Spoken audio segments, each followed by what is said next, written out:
Firstly, the father confers primary identity. Secondly, the father confers secondary identity. Where do we get our secondary identity from? Obviously, we get it from the past, the present, and the future. You are not only what you have been in the past. You are who you are now and what you associate now with. And you are what you dream for and what you will become. And therefore, the fathers will have to teach themselves, their family, what identity is in the past, the present, and the future. Which means the following. You have to walk with your child through the past and filter the past. I had to walk with my children through the past of South Africa, the apartheid past. I had to walk them. Actually, I had to go much further back because my grandfather fought in the Anglo-Boer War against my wife's great-grandfather. So, who are they? Are they the Afrikaners coming from my background? Are they the British coming from my wife's background? So I had to walk the past through them, even from the Anglo-Boer War. That's more difficult. Through the apartheid years into the present and say, from the past, these are things that we adopt and these are things we discard. Very clearly, we made the decision to discard the atrocities of the apartheid years. And they knew their decision, who they are, has to do with how they dealt with the past. Then in the present. In the present, there are three things that are very important for your identity in the present. Firstly, the values that you associate with and that you choose as your primary values. The friends that you choose. And thirdly, the choices that you make on all 6 dimensions of the human being. Let me run through this quickly. The values that you choose. At one stage, when my youngest biological daughter was 3 years old, I facilitated a meeting of the family by asking them what are the most important values that we will align our lives to. My 3-year-old daughter put up her hand and said, "Dad, what are values?" So I simplified it by saying, values are just the things that are most important to us. Her hand shot up immediately again. "Oh, I know. We must serve the poor children." It was the shock of my life. I never thought of that as a primary value. So I asked the other children, and lo and behold, consensus around the table. We must serve the poor children. That day, it is now 20 years ago, we adopted serving poor people as one of the 5 top key values of our family. It dramatically changed our lives forever. That day, we also chose other values.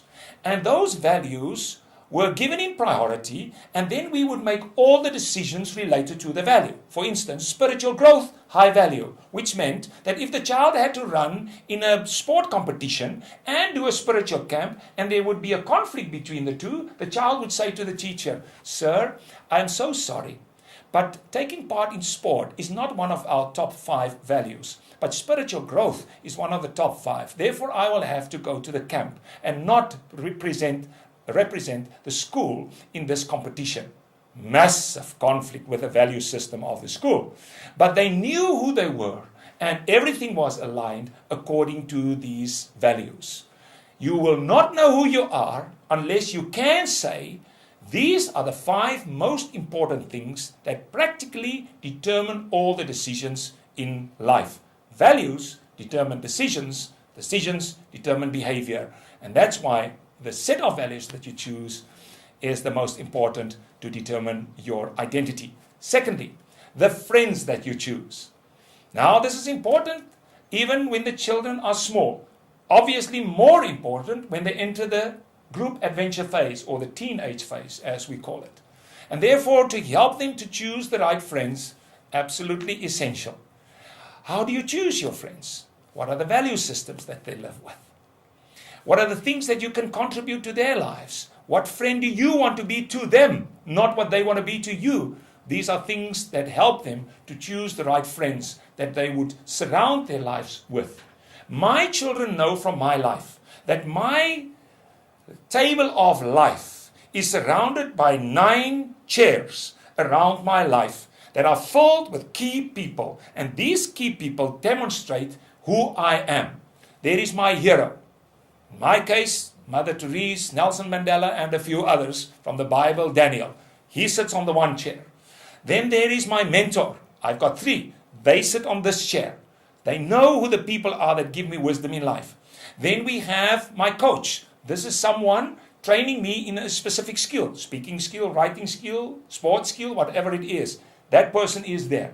Then there is my mentee. I am the mentor of this person. I have 24 of them, but that chair must be filled. You must have a mentee. Then you must have 2 soulmates at least. Those are people that you share everything with. You can share your fears, your stress, all the emotional baggage that you carry. You can share it with them. They are soulmates, 2 of them. Then there is a family member on the other chair. Family member that is also a soulmate.